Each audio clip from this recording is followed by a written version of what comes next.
6.5%, was it? Is that what the current odds are of the Stanley Cup? Well, and if you look at the round-by-round progression, the Stanley Cup favorite is the Vancouver Canucks.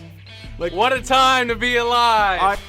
Talking you through every goalie controversy, scoring slump, and draft lottery bust, this is the C4 Podcast on CanucksHockeyBlog.com. Here they are, the best starting lineup we could afford under the salary cap. Chris, Matt, Anna, and Adam. Welcome to another episode of the C4 Podcast, brought to you on the Full Press Network. Co-host Matt Lee. Follow me on Twitter at MattLee_61. Joined by my talented colleague and co-host Anna Forsyth, who you can follow at aforsyth03. Missing in action this evening, Chris Golden at Lightforce, teaching somebody. How are you doing, Anna? Yeah, I'm okay. You're so much nice to me when we hit record. If you heard the things off air. I mean, if you peeled back behind the curtain, but you would, once we're you on would hair. hear some things, but... Oh yeah, we don't want to do that. So, let's keep that under wraps.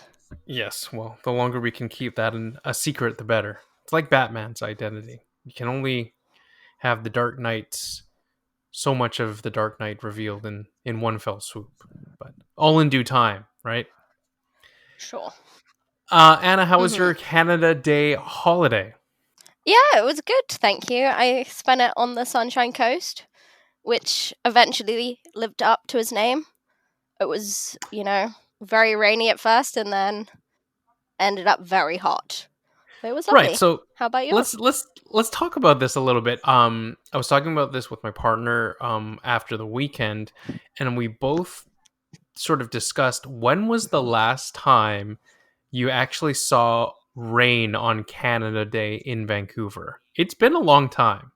Yeah, we've been pretty lucky with that. We've had some really hot Canada Days, which has been good, managed to see the fireworks, but it kind of matched the general mood of 2020, didn't it, this Canada Day? Oh, totally. A bit of a damp squib. Yeah, it was a very 2020 celebration. For me, Canada Day has always been synonymous with like barbecues and fireworks, and it was just like none of that was happening on Canada Day in 2020 in Vancouver, which, as you mentioned, pretty much par for the course for 2020 so far. Yeah, it just seemed to fit, right? I barely left the house, honestly. I don't think I actually left the house on... Oh, no, I did, but it wasn't a normal Canada Day, let's put it that way. So, well, hope you enjoyed your Canada Day, wherever it was that you were celebrating, whether it be in Vancouver or from very far away. Thank you for listening to us here on the C4 Podcast. A lot to get into today as the NHL and NHL Players Association agreeing on a return-to-play protocol for both phases 3 and 4. It does sound like we've got some dates. We have some kinks that have been ironed out. Official training camps will start July 13th. Travel to hub cities beginning on July 26th, with the actual qualifying play-ins taking place on August 1st, which means we are less than a month away from hockey returning to Vancouver, and it has been a long time coming, Anna, as we'll get into a little bit later on the podcast. Yeah, and of course, as we learned in the last few weeks, it won't actually be coming to Vancouver as we originally thought, but, hockey is hockey. I'm very excited, providing nothing goes wrong in the next couple weeks, for it to start again. Yep, and so the Vancouver Canucks, as we have seen both on the Canucks Instagram and Twitter handles, more and more players arriving in Vancouver, taking part in those informal skates that you're seeing happening at Rogers Arena. The players quarantine at a nearby hotel, so you can just feel that anticipation starting to snowball here, and it will continue to ramp up as we head up towards August 1st. So coming up on today's show, we'll talk about the Canucks as they gear up towards that August 1st date. The players are skating together. They're getting closer to skills in game-like situations. We saw the return of Michael Ferland on the ice for the first time in a very, very long time. We'll talk a little bit about maybe some of the shenanigans, Anna, that's also been happening off the ice. We'll talk a little bit about the Jake Virtanen situation that happened over the last week. some of the other news and notes regarding the CBA, it's been extended for 4 years, which means, number one, there will not be another lockout happening in that 4-year extension period. And it does sound like the NHL has agreed to the players' demands, we'll say, about Olympic hockey returning to the NHL, or rather the NHL returning to Olympic hockey. So we'll talk a little bit about that from a Canucks perspective as well.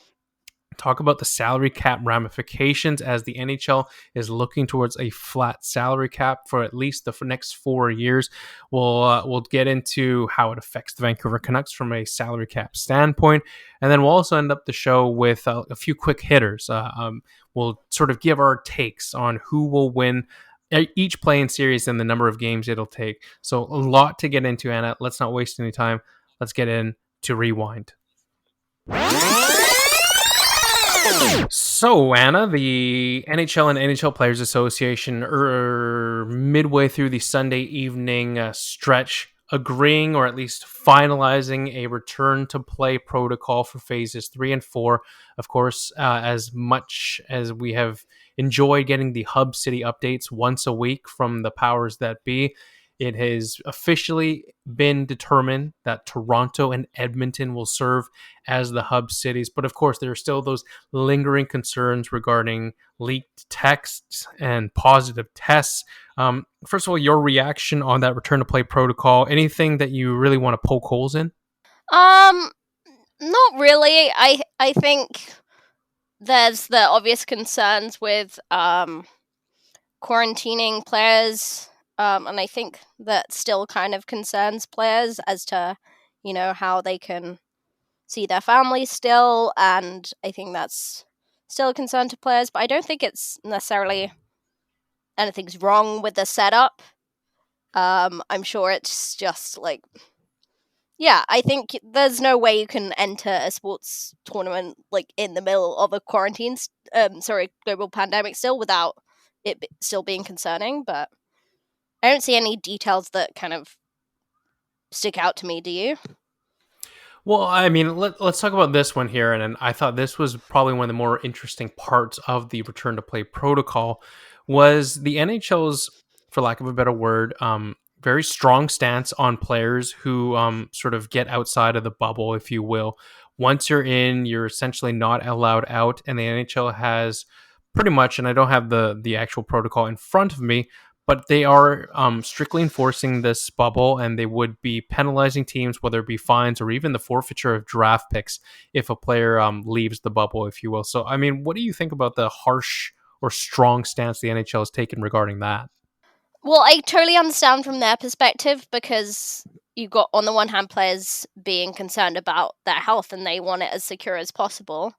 And then on the other hand, you've got players who want to be able to see their family. So I can understand both perspectives on that, but I think from the NHL's point of view, as much as we've debated this over the years about their duty is to protect the health of the players, so I can understand that they want to keep it as tight as possible.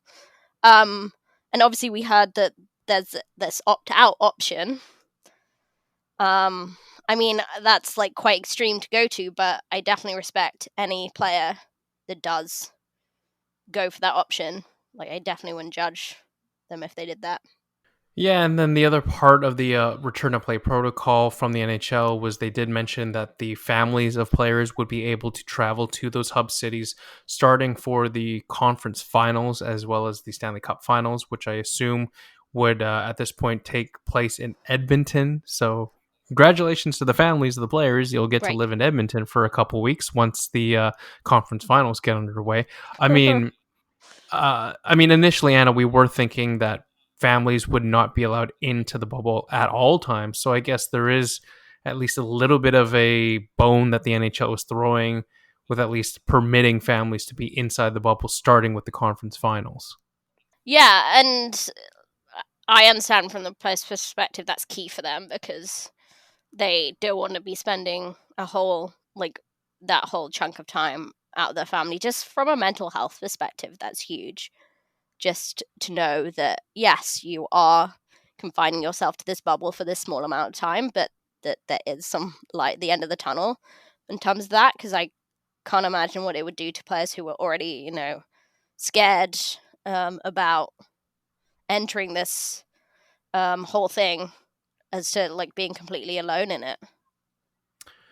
Yeah, so I mean, I think that it is good that the NHL recognizes that players can only be apart from their families for so long. Um, I mean, it's still. I mean, nothing about what the NHL has sort of done or anything anyone has done has been sort of normal at this point. But I do think it is important to the players to have that option to have families with them, starting with the conference finals. Um, and the other elephant in the room still surrounds the issue of what happens to players who test positive for COVID-19 during the return to play. uh, I don't think that there's been too much concrete discussion or news from the NHL on what would happen in those events. But in your mind, what do you think the NHL should do in terms of handling a possible potential positive case during the return to play? Well, I think obviously we've talked about this before, that was a big sticking point for BC, is that they wanted a stoppage if that occurred. And I mean, I would definitely bow down to medical experts on this point, but I definitely think that you can't go about normal play, especially with. I just can't imagine how a positive test is just like happens one test in isolation. That just seems very unlikely, given the fact that we've got players testing positive in clumps already, and that's not even in the lockdown bubble. That's in, just practicing together. So I can't see how you go about a normal like tournament just isolating the one player that tested positive then. Yeah.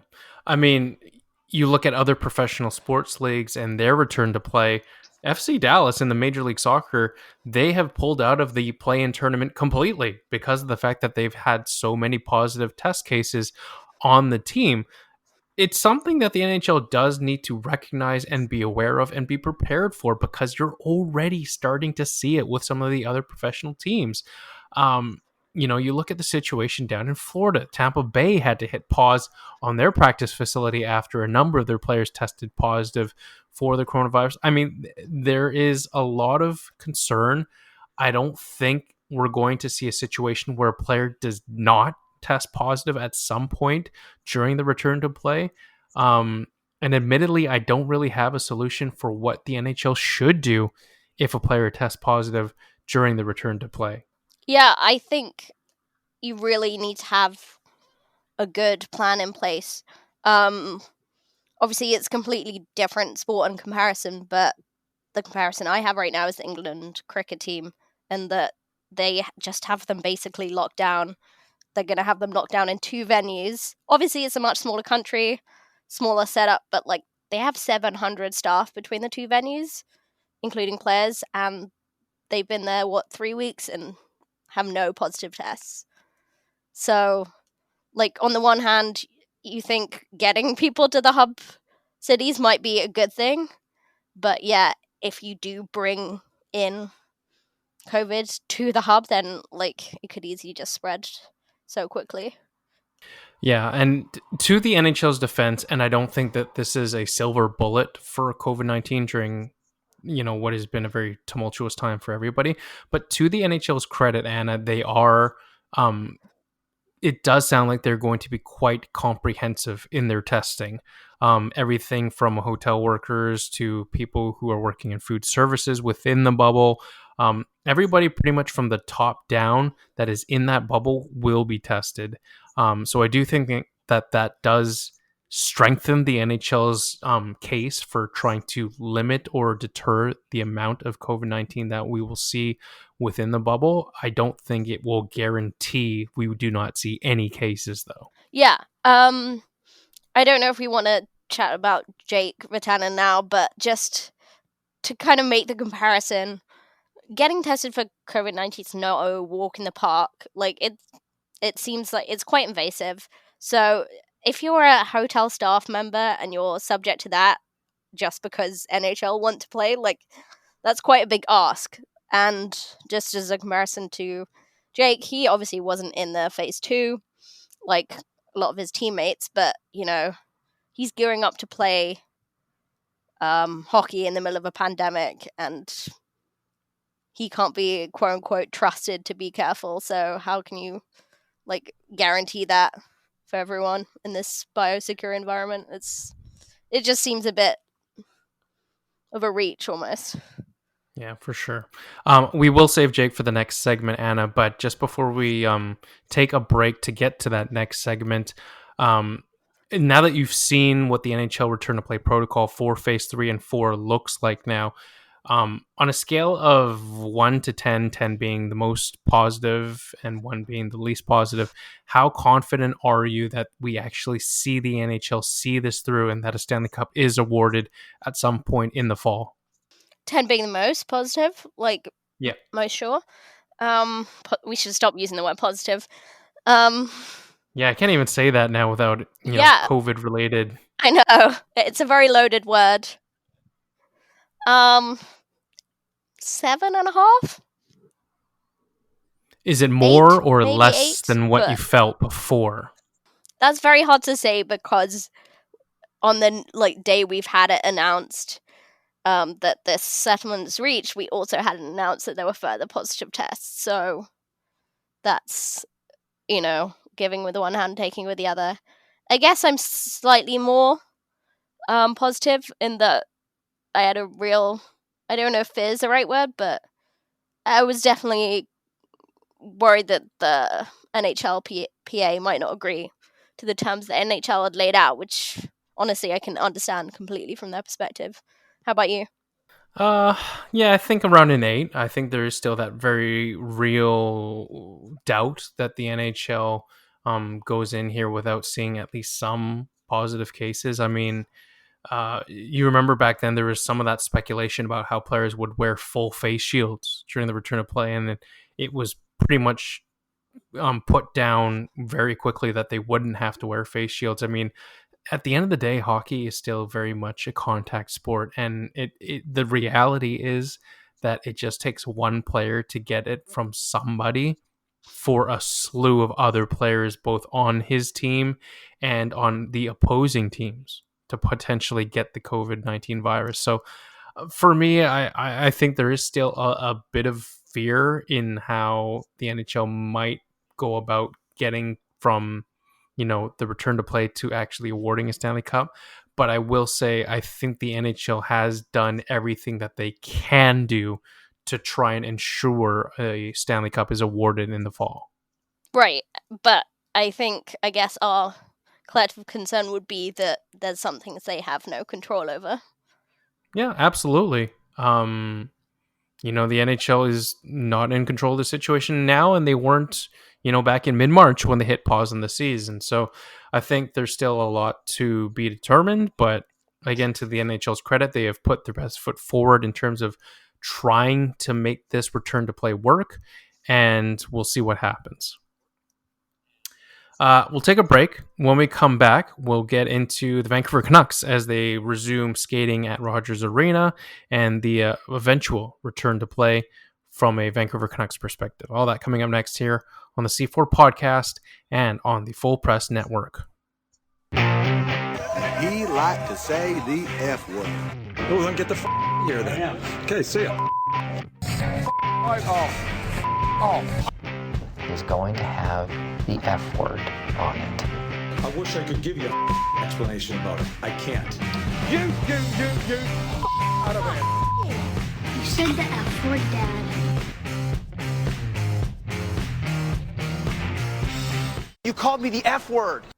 Okay, so Anna, the Vancouver Canucks continue to skate at Rogers Arena, but before we get into the actual on-ice stuff, a real quick thoughts from you on what you thought of Jake Virtanen's quote-unquote scandal, if you will, spotted at the Celebrities nightclub here in Vancouver with some friends. He wasn't wearing a mask.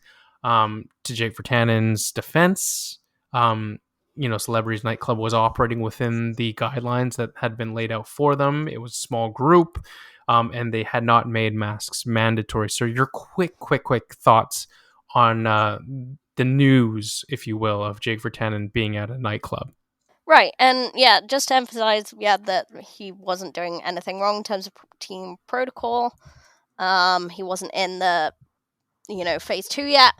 But on the other hand, like, I've been really careful with, going into bars and keeping distance. And, well, I completely understand, like, he's, a young guy. He wants to go out. He's probably missed his friends a ton.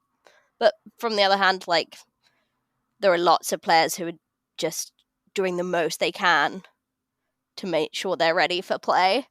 And there's players who have, like, health concerns or have family members with health concerns. And yeah, I can't imagine the optics just aren't great from that perspective. Does it add to the fire that it was Jake Virtanen of all players in your mind? Or had this been, let's just pick a name, Adam Gaudette, for example, would it have changed your opinion on how newsworthy this was? I mean, of course it does. Like, Jake has a bad reputation for his off-ice behavior from a disciplinary standpoint. And we all, like, kind of know that that's been a concern of the organization as well. So you just think, the potential he could reach. So it's frustrating from that point of view that it just isn't the first time, right? So I'm more than happy to be proven wrong with Jake and just, like, coming into his own in this playing series into the playoffs. But yeah, it's just frustrating. Yeah, I think so for sure.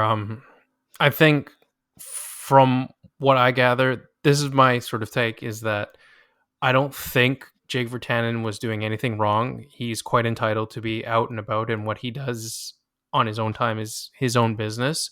And like we said right off the top, he wasn't breaking any rules or anything. He wasn't forced to wear a mask.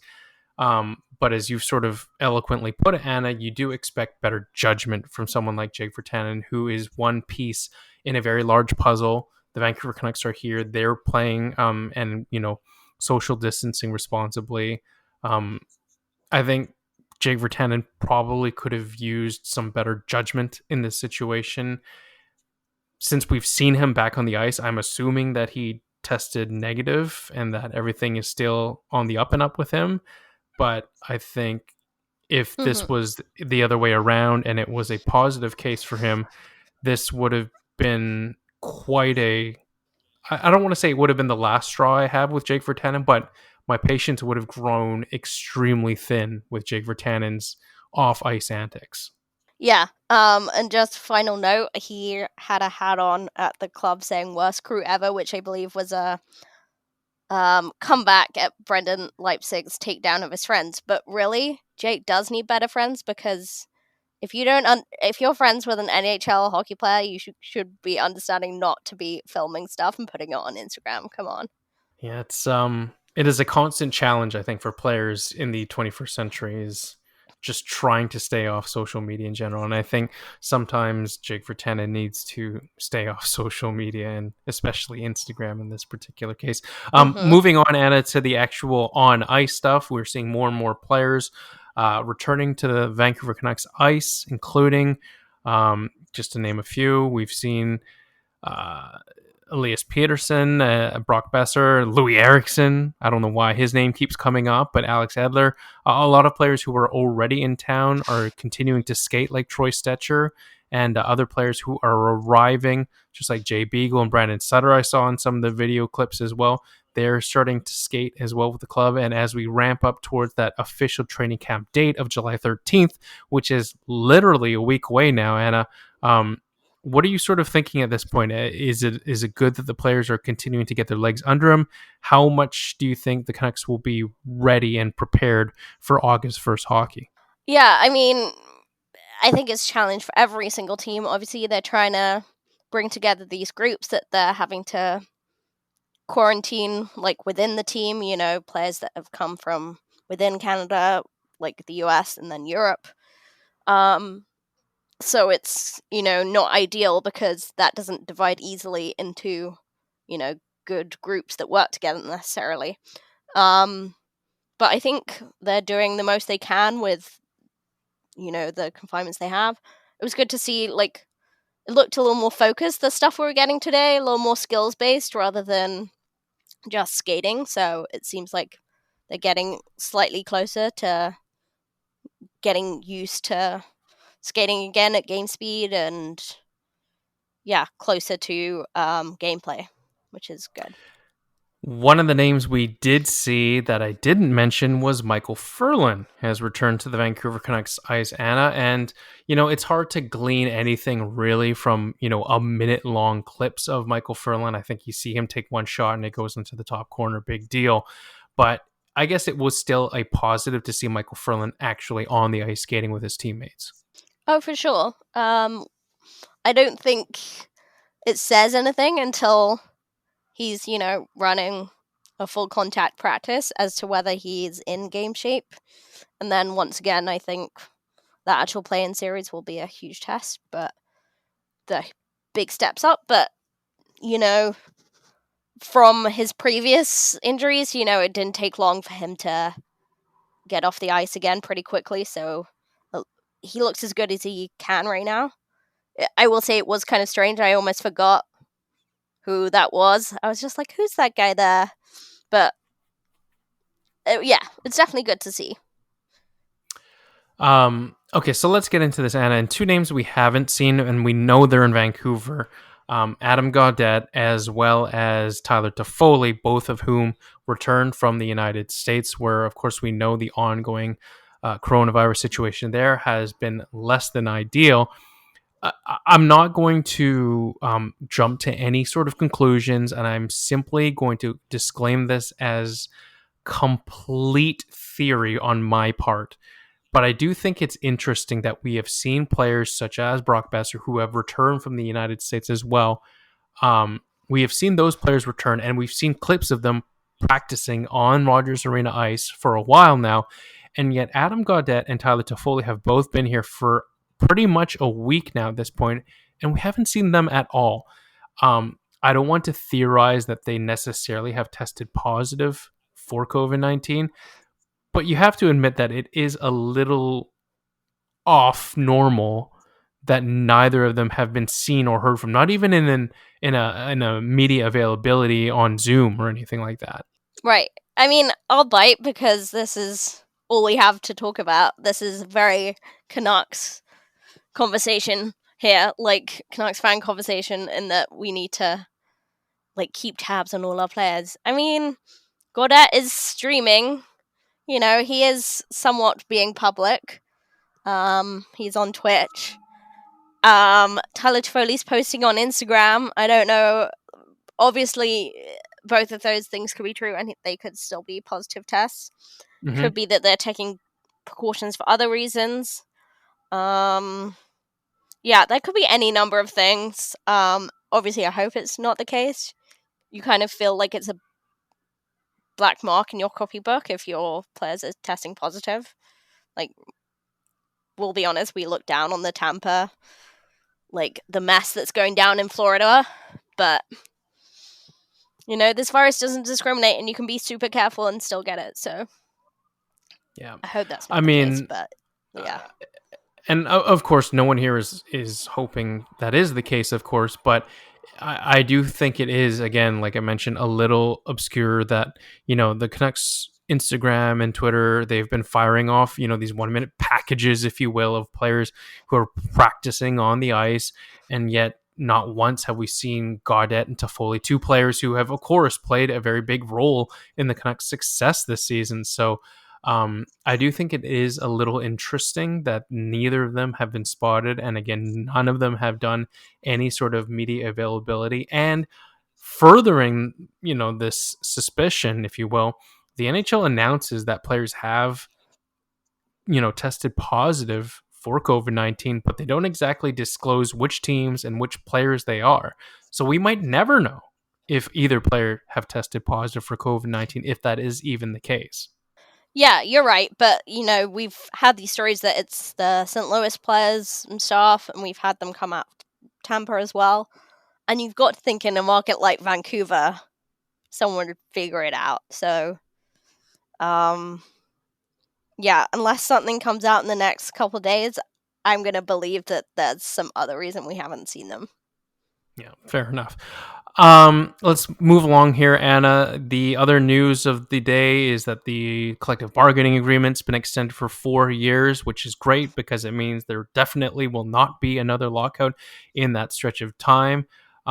Always great because, the league cannot afford to have yet another lockout. But the other things of note, the Olympics will be back on the table for NHL players. How excited are you to see the NHL returning to the Winter Olympics?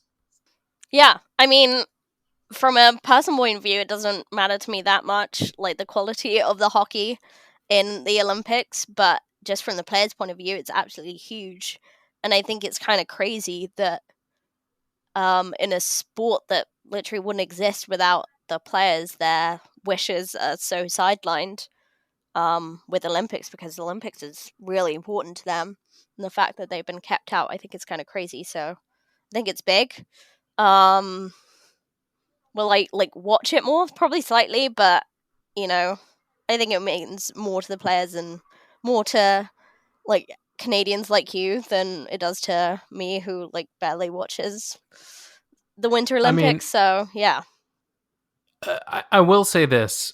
Ryan Kessler did a sit-down interview with Jeff Merrick and Elliot Friedman from his home, and they were in the Ryan Kessler trophy room, and they asked him what was, the most important or most special thing, in the room, and he actually said it was the Olympic silver medal from 2010.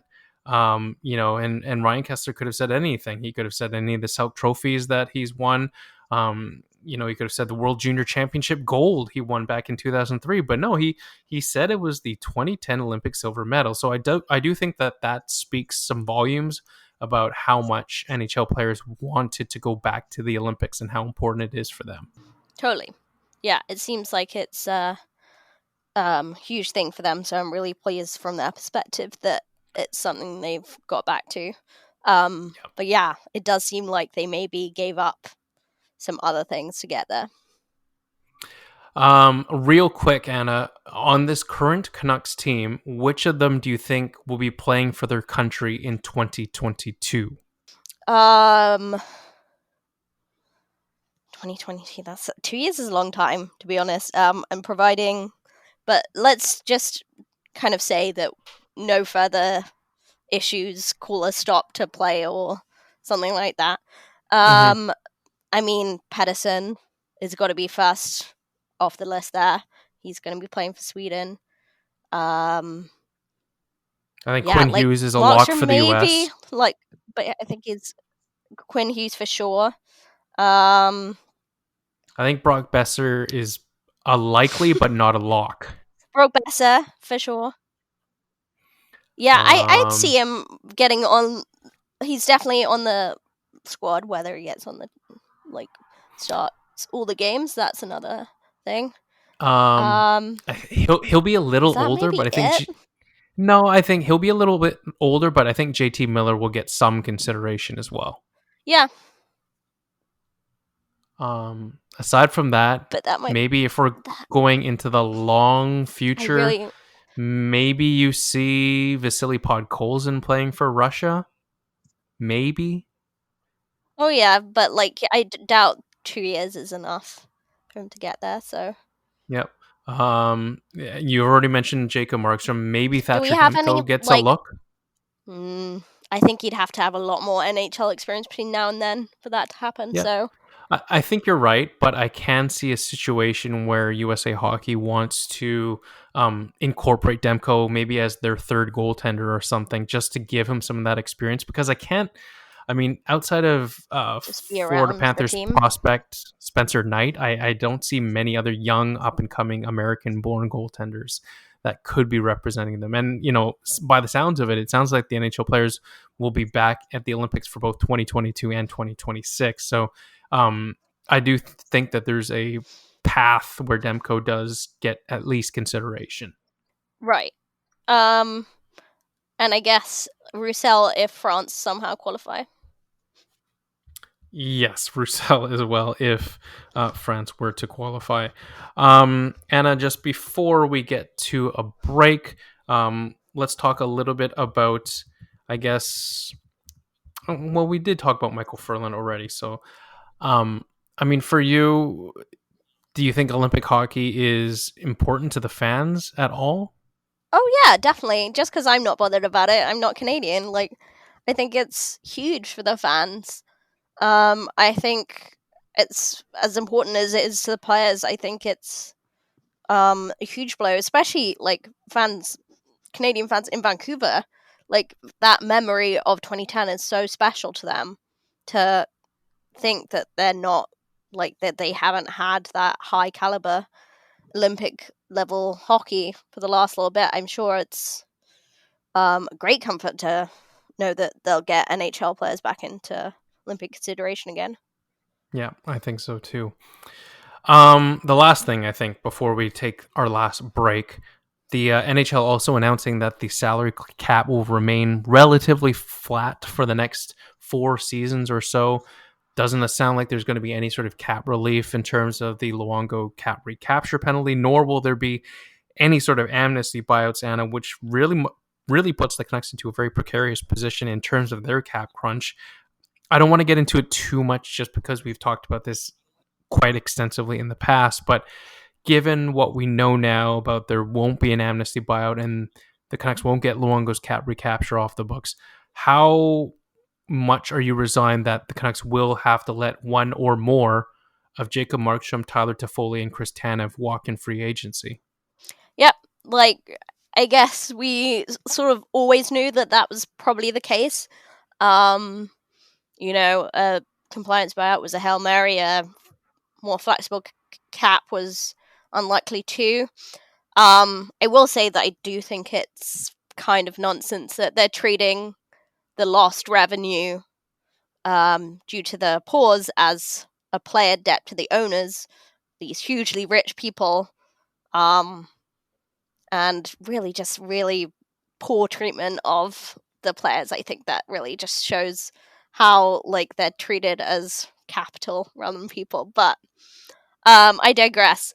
The point is that Canucks are in cap trouble, and as they were getting all this good talent from Pedersen and from Quinn at such a cheap price, and that's gonna run out pretty soon. And I think I've said this in the past, but I don't think we have the space to sign Toffoli, and we definitely don't have the space to sign both Tanev and Stetcher.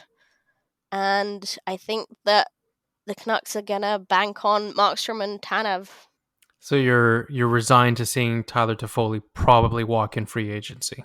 Yeah, and I know people will be yelling at me right now for saying that. It's not like I want him to go. He's slotted in so well. But it's such a small sample size. The amount of money it would take to make him stay is just not feasible, I don't think, from where the Canucks are now. And you just got to look at those bad contracts that they've already handed out and just sort of, unfortunately just resign yourself to it. Yeah, totally. I think, it sucks. I will say that, the flat salary cap is something that all 31 NHL teams will have to deal with, not just the Vancouver Canucks, of course. And though the Canucks are pressed up against the salary cap with their players, maybe there is an opportunity to see if Tyler Toffoli would take a little bit less to return to Vancouver. Maybe the Canucks offering a longer term deal in exchange for possibly a lower salary cap hit. So I mean, I think it's possible. I think the Canucks have identified Tyler Toffoli as a player that they would like to bring back at the right price. But clearly not someone who takes priority over the future contracts of Quinn Hughes and Elias Pettersson. We're going to take our last break, Anna. When we come back, we're going to get into every single one of the NHL play-in series and your predictions coming up right next on the C4 podcast on CanucksHockeyBlog.com and on the Full Press Network. Take hitting out of the game. You can't hit anymore, so don't do it. The unsportsmanlike conduct, I want to get an explanation on that. No kidding. Because how do you get suspended for unsportsmanlike conduct? Plus interference. There's no interference there. He had the puck. Now, Madison never ever did that before. Now, why did he do it? That because he was mad. Well, your early favorite for the Calder Trophy, that's for sure. Elias Pettersson, you might even say your early favorite for the Hart Trophy. Just to get back to your question, Elias is going to play plenty. He's going to get a lot of power play time, and yeah, I'm concerned about our offense. We lost 200-point players, and we've got to find a way to score. So, Anna, the play-in series, again, like we mentioned right off the top, starting August 1st. And let's go to the Eastern Conference first, where there seems to be a lot more intrigue. And I think we can both acknowledge that these play-in series are going to be pretty much a coin flip because of the fact that none of these teams have played for the better part of 5 months, if you can believe it, by the time August 1st rolls around. For you, Anna, the New York Rangers taking on the Carolina Hurricanes. What's your prediction for that series? I think that Rangers have had a somewhat tough season. I think I bet on them a little too early for their prospects to come good. But they have done better of late. But I like Carolina a lot. I love their style of play, so I'm going to take Carolina. In how many games? Oh, 5. All 5. Okay. I think I would probably agree with you. I think Carolina does win this series, but I do think the Rangers are going to make a series of it. The Rangers were coming on pretty strong, towards the March. They were making that improbable playoff run. Mika Zibanejad had been just on fire. I think that the one thing that could ruin this for Carolina is the goaltending. It is somewhat shaky with Peter Mrazek in goal. Hasn't really been tested, and I don't think they exactly have David Ayres on speed dial. So, the Carolina Hurricanes, I think, do face some question marks in goal. Yeah, I think you're right there. I think the pause came out at the worst time for the Rangers, just as they were gaining momentum. But yeah, overall, I like Carolina a little better. But yeah, over a 5-game series, I think they can probably do it and stick it to New York, despite the goaltending concerns you raise. Right. The next series that we'll get into, Anna, is the Toronto versus, I almost said Tortorella versus Toronto, but it is Tortorella versus Toronto. It's Toronto Maple Leafs versus the Columbus Blue Jackets, Anna. This one's going to be interesting. Part of me kind of wants Toronto to win this series just because I do not want to see them get Alexis Lafreniere. Wow, I wondered how that logic was going to work out. I was wondering if you were just wanting Torts to fail. I think you're right. I couldn't imagine seeing them Toronto getting Lafreniere. That would just be a stake in the heart. But at the same time, them actually progressing isn't great either. Saying that, if I have to pick one, I think I would go with Toronto. Yeah, I do think Toronto wins, and I think Toronto will win in 4. Oh, okay. I'll take the over on that. I say 5 still. Okay. Let's move this along here, Anna. Pittsburgh Penguins versus the Montreal Canadiens. I will lead off first on this one. We've seen a lot of talk that Carey Price can steal a series on his own. I'm not 100% convinced on that. I do think Pittsburgh might drop a game to the Montreal Canadiens, but I still think Pittsburgh wins this one in 4. Yeah, I mean, I'm taking Pittsburgh all day long on this one. I admire and respect Carey Price. I'm not sure if he can rescue Montreal again. I don't know if he can do it on his own. Yeah, I'm almost tempted to go 3, but anything can happen, so maybe 4 as well. I might agree with you on that one. The last one in the Eastern Conference play-in series, the New York Islanders versus the Florida Panthers. I really don't think the Panthers are going to push the Islanders too hard. I think this is the Islanders in the only clean sweep of the play-in series. Oh, I mean, I'm leaning down the same side as you. I think if I were to go many games, it was more a reflection on the Islanders than actually the Panthers being strong. But yeah, so I'm gonna say 4 again. All right, let's move on to the Western Conference, Anna, and we'll start with the Edmonton Oilers versus the Chicago Blackhawks. This one is also a little interesting for me just because, again, similar to the Toronto Maple Leafs, I don't want either of these teams to get Alexis Lafreniere, but no, boy, oh boy, I think it would just shatter me to see Lafreniere go to the Edmonton Oilers. So I'm kind of closet cheering for the Edmonton Oilers to beat the Blackhawks here. I know it's like Sophie's choice here, but I do think Edmonton have Chicago too. I think Chicago are just crumbling slightly. So they've done enough to sort of stay in the game, stay in the hunt, but I just think like the speed of Edmonton will just begin to take over. Yep. I'll say Edmonton in 5. Edmonton as well. Okay. I'm gonna go bold, say Edmonton in 3. Okay, interesting. And surely the Chicago Blackhawks will be the team that wins Alexis Lafreniere and kickstarting their 10-year dynasty anew, I'm sure. Yeah, I mean, the Chicago Blackhawks love to play victim, so they will just be convinced that like they deserve it after just a couple years of not dominating. Yeah. I'm actually not looking forward to this series at all. Like, I could not care less about the series, but the Arizona Coyotes and the Nashville Predators, two incredibly hard to watch teams, in my opinion, going at it in a play-in series. I'm just going to go with the Nashville Predators taking this one in 4.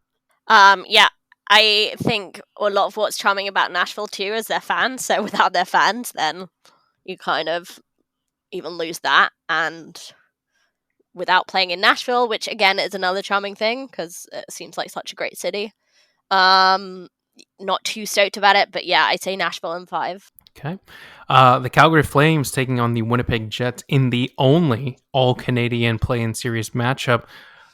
I'm going to go with the Winnipeg Jets on this one. I think the Winnipeg Jets are the better team on paper, and I think with them being 100% healthy, they will be the better team, and I'm going to take Winnipeg in 4. Yeah, I hate to match you every step of the way, but Winnipeg as well. I mean, I maybe down talked the importance of goaltending in the New York Carolina series, but that's not just like any goaltending. Connor Hellebuyck is one of, if not the best goalie in the league. So I think that makes a huge difference. Winnipeg are a tough team to play against, and I think they will, make that count against Calgary. So I'm going to say Winnipeg in... No, I say Winnipeg in 5. I think I was going to say 4, but I think Calgary really are an occasion team. They really rise to an occasion. So an all-Canadian matchup in a long-awaited play-in series will definitely bring something out of them. But in the end, I think Connor Hellebuyck will push them over the line. All right. And the series that the only one that matters is the Vancouver Canucks versus the Minnesota Wild, Anna. And what is your updated prediction, I guess, at this point? Right. And I'm still going to pick Vancouver. I'm still going to be that homer because I do think that top 6 will really just show up. And even though their depth isn't as good as Minnesota and their D isn't as good as Minnesota, I do think that top 6 will get it done, and as long as Markstrom remains healthy, then we're good on that score. Do I think we can do it in 3? Definitely not. 4? Possibly. But I think 5 is more realistic. Yeah, I think I'm going to agree with you. I think the series does go the distance, and it's pretty much a coin flip either way, but I'll take the Canucks in 5 in that one. So, Anna, as we wrap things up here on the C4 podcast, anything that you wanted to add before we end the show? No, obviously we've got some news out today. It really seems like it's getting closer here. As you said, the camps are just a week away, and if we keep progressing, and I hope we do, and I hope some of the concerns of the players will be alleviated as we go down the road. We just don't want to end up like the MLS or the NBA. It looks like it's going from bad to worse over there. So, as long as it keeps progressing, I'm excited.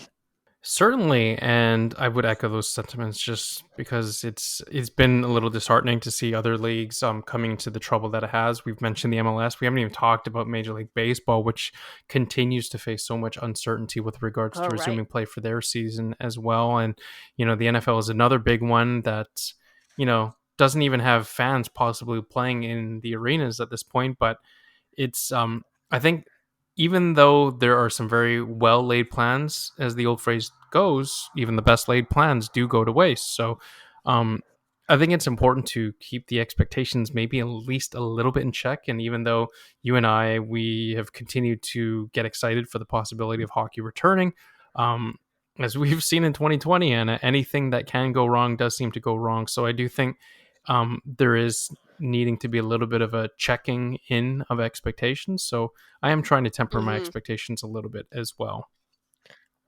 Yeah, for sure. And a reminder that you can find the C4 Podcast on Twitter at the C4 Podcast. Find us on Facebook, facebook.com/the C4 Podcast. On the web, c4podcast.com, and on Discord. Join our Discord channel as we continue to talk about all the Vancouver Canucks action, the NHL's return to play. We didn't even get to talk about, the possibility of the Vancouver Canucks signing Jack Rathbone, which has been another big thing that we've talked about on previous shows. But if you want to talk about Jack Rathbone, get into our Discord channel, follow us, bit.ly/C4 Discord. That's in all caps. So make sure you check us out there as well. Anna, hoping to have Chris Golden back for next week's show, hoping to line up a guest as well. But again, as we see in the coming days, the official training camps will get underway at this time next week. So we anticipate we will have yet another big show to have for you guys next week. Thank you so much for joining us on behalf of Anna Forsyth at AForsyth03. The absent Chris Golden at Lightforce, and Adam Ovenell Carter at Adam FOC. I am merely Matt Lee. You can follow me on Twitter at MattLee_61.